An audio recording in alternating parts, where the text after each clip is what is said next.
Glad you're here.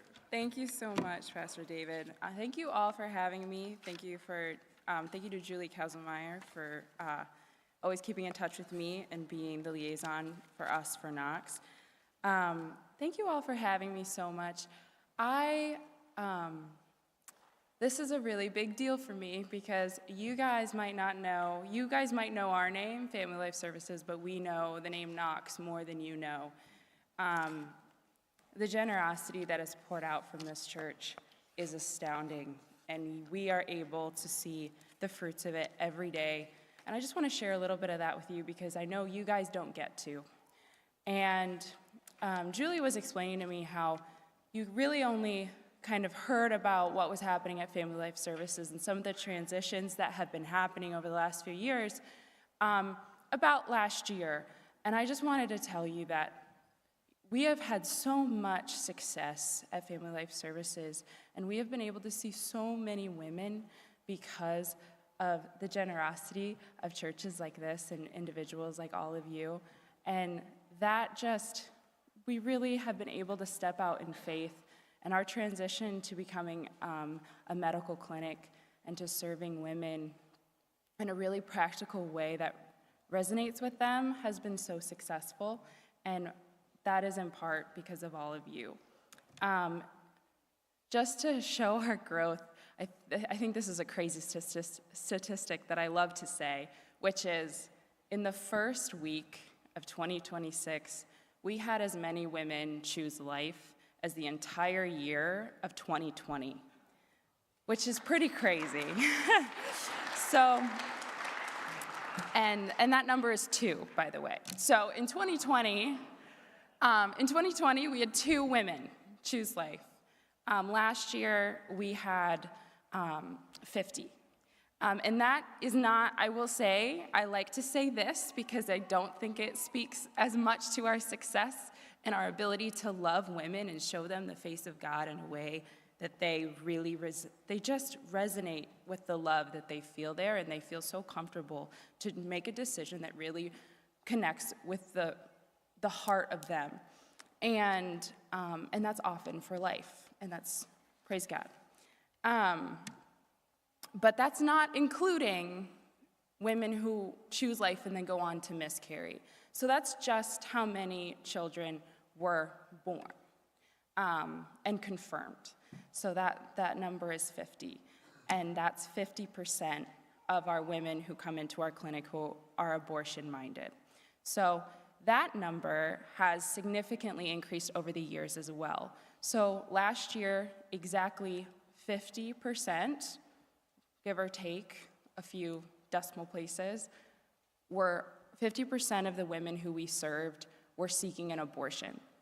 That is a huge distinction from all of history, really, and has been significantly increasing every year since we've implemented some changes back in 2020. One of the ways we are able to, these women are able to find us and connect with us is through our patient marketing. So when women look up abortion near me and Planned Parenthood and all of these things, we pay an exuberant amount of money for our name to come up as well on the first page of their search. And our website is very tasteful, and our website does not lie to women at all. Women can see very clearly on our website that we do not provide abortion.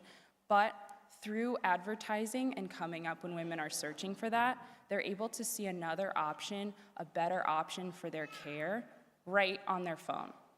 And we know through our statistics that 80% of women who find us online.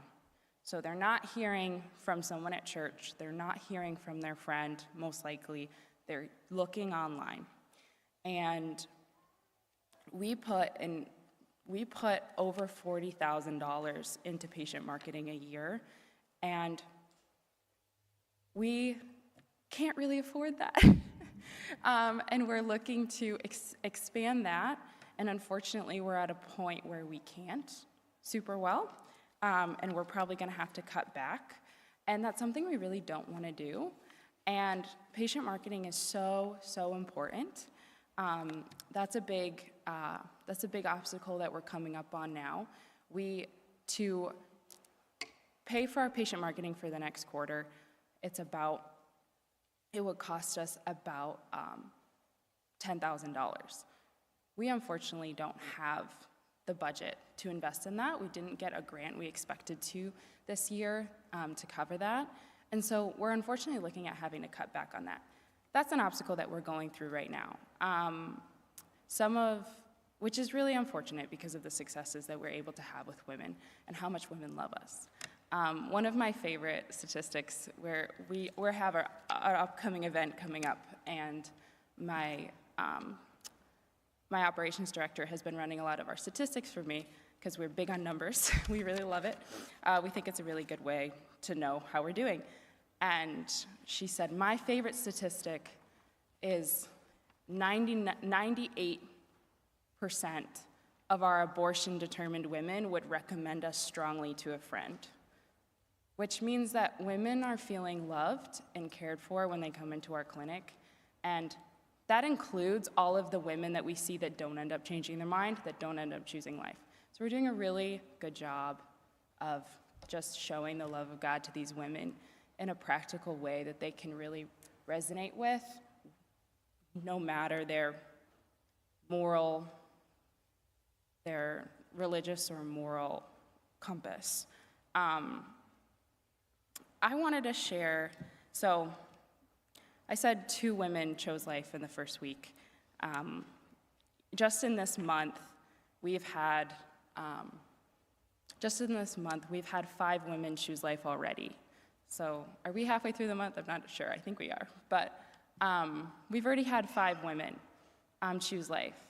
3 of those were just within the 24 hours between Thursday and Friday of last week, which is really amazing. That's not typical for us, but we'll take it. We would love for there to be 3 women who choose life in every 24-hour period.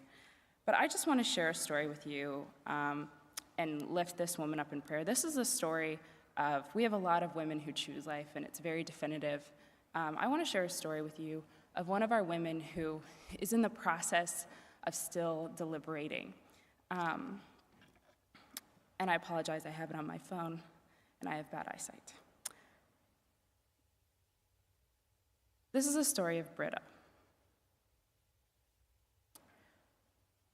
Before coming into Siena, this young teenager had made an appointment with Planned Parenthood for an abortion, but they told her she was too far along for the pills. She scheduled a surgical abortion, but she did not go to the appointment. She reflected, I just wasn't quite sure what I wanted to do. By the time Britta scheduled with us, she was quite late in her second trimester, but had not yet had an ultrasound. Britta shared with the nurse that her main concern with carrying the pregnancy to term is her lack of support, financial and emotional. She said she does not really communicate with her family, and she has had a lot on her plate with work and just trying to make ends meet for herself. Britta was very affected by how big the baby was in the ultrasound, and she commented on the baby's movement and development. After the ultrasound, she said that she felt excited and joyful. When the nurse went over the abortion procedures, Britta was shocked by what the procedures entailed. She said, I am definitely leaning toward keeping it. The nurse prayed with her, and as the patient left, the receptionist noticed that she seemed light and joyful. On a follow-up call, Britta said she thought she had felt the baby move for the first time. She said, it's a funny feeling for real. It was nice. She shared that she is really battling between how I want to go about everything. Part of me really wants to keep it, but everyone keeps making me feel like no matter what choice I make, it's a bad choice. She shared that she has been speaking with friends and even told her mom about the pregnancy. Her mom said she would not pressure her either way. Her friends were bringing up concerns that if she continues the pregnancy, she won't have childcare and be able to keep working. Britta shared that all of these conversations have made her confused about what to do. However, later in the conversation, she said, "I know what I want to do," referring to parenting. And later, "I think I made my decision." But she just said that she is feeling a lot of pressure from those around her. Britta's open to seeing an OBGYN since she's so far along for the pregnancy, and the nurse helped her schedule an appointment with a pro-life partner OBGYN. Please pray for Britta. She's a young teenager. She is wanting to choose life. She's leaning towards choosing life, and we get to tell you a lot of success stories and obviously tell you about our challenges as well. But as much as you have all had such a huge impact on us, we have board members in this room. We have very, very important donors in this room. As a parish, you guys are one of our biggest supporters, and you are the reason we're able to help these women. But in this moment also, please just keep this woman in your prayer. Keep this young woman in your prayer, and keep her baby in your prayer. We try to do all things through love, and to bring these women to the choice of life through love and through loving them. And we're able to do it really tangibly, see them face to face. And you are not, but you are just as big of a piece of what we are able to do as we are.